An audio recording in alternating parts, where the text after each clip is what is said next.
Түнгі сағат 12-де бір баланың телефонына қоңырау шалынды. Ұйқысырап оянып, телефонды алып қараса, анасы екен.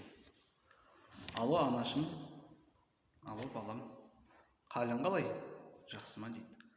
Я, шүкір, жақсы анашым дейді. Тыныштық па, бірдеңке болып қалды ма дейді. Жоқ, балам, мен сенің даусыңды естігім келді дейді.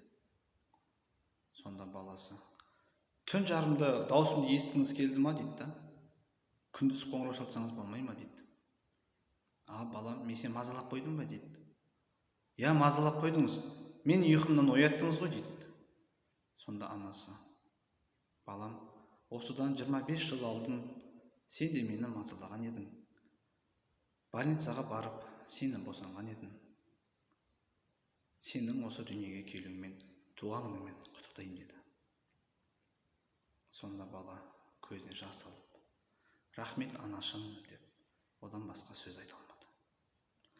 Сол сияқты өмірдегі бар алтынымызды, анамызды қадірлеп,